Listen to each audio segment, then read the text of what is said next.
এখনকার পরিবারে প্রচুর চাপ, দেখবেন যে সন্তানের পিতা মাতারা চাপ দিতে দিতে সন্তান আত্মহত্যা করে ফেলছে, করছে না? রেজাল্ট খারাপ হলো, কি চাপ, কি করলি সারা জীবনে, এসএসসি এ প্লাস পাইতে পারলি না, বেচারা গলা লটকাইতে মরে গেল। কি হয়েছে? এসএসসি রেজাল্ট খারাপ হয়েছে তো কি হয়েছে? জীবন এটাই সবকিছু? একটা না হয় দুর্ঘটনা ঘটে গেছে জীবনে, তাকে জীবন নষ্ট হয়ে গেছে নাকি? পিতা মাতার চাপের কারণে এই যে চাকরি পাইস না, সারা জীবন ধরে খাওয়াইলাম পড়াইলাম, চাকরি করতে পারিস না, আমাদেরকে দেখতে পারিস না, চাপ দিতে দিতে বেচারা এখন মাদকের দিকে। পরিবারের চাপ দিতে পারে না, ওই যে মাদকের কাছে গিয়ে শান্তি খুঁজতেছে, তারপর ওই যে পতিতালয়ে গিয়ে শান্তি খুঁজতেছে, গার্লফ্রেন্ডের কাছে শান্তি খুঁজতেছে। তো পরিবার থেকে চাপের এই সংস্কৃতি বন্ধ করতে হবে।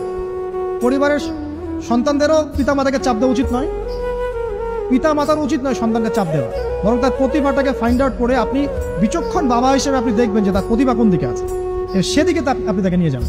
আর যদি আপনি আল্লাহওয়ালা হন, দেখবেন ইনশাআল্লাহ তার প্রতিভা ইসলামের দিকেই থাকবে ইনশাআল্লাহ। ইমাম বুখারীর মায়ের কথা শোনেন নাই? তার মা সারাদিন কান্নাকাটি করে দোয়া করতো, আল্লাহ আমার ছেলেটাকে দিনের জন্য কবুল করো, আমার ছেলেটাকে দিনের জন্য কবুল করো। তার চোখের সমস্যা ছিল, তিনি চোখে ভালো করে দেখতে পারতেন না, মায়ের দোয়ার বদৌলতে আল্লাহ পাক তার চোখের সমস্যা দূর করে দিয়েছে। এখন ইমাম বুখারী রাহিমাহুল্লাহর কিতাব সবাই পড়ছে না?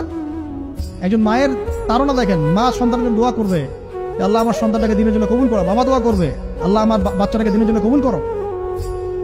এই যে বাবা নূহের তাড়না দেখেন, ইব্রাহিম আলাইহিস সালামের তাড়না দেখেন, রব্বি হাবলি মিনাস সালিহিন, আল্লাহ আমাকে সুসন্তান দান করো। চাপ দিন না, সন্তানের প্রতিভা অনুযায়ী আপনি তাকে বিকশিত হতে দেন, ইনশাআল্লাহ দেখবেন একদিন সে আপনার মুখ উজ্জ্বল করবে ইনশাআল্লাহ। আর চাপ দিলে কি হবে জানেন? অকালেই ঝরে পড়বে, অকালে ঝরে পড়বে, ওর মাইন্ডটা বিক্ষিপ্ত হয়ে যাবে, তখন পরিবার থেকে তার একটা দূরত্ব সৃষ্টি হবে। ওই সুযোগ শয়তান নিবে, খারাপ বন্ধুর পাল্লায় পড়বে, আয় গাঁজা একটা টান দে, আয় একটু ইয়াবা খা, একটু এটা কর সেটা কর, আস্তে আস্তে দেখবেন হারাই গেছে অন্ধকার জগৎ।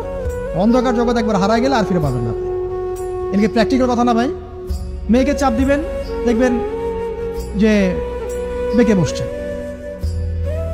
যদি ছোটবেলা থেকে মেয়েকে আপনি সুন্দর হিজাব পোশাক তরবিয়ত দিতে পারেন, এই মেয়ে বড় হয়ে ইনশাআল্লাহ বেলাইনে যাবে না।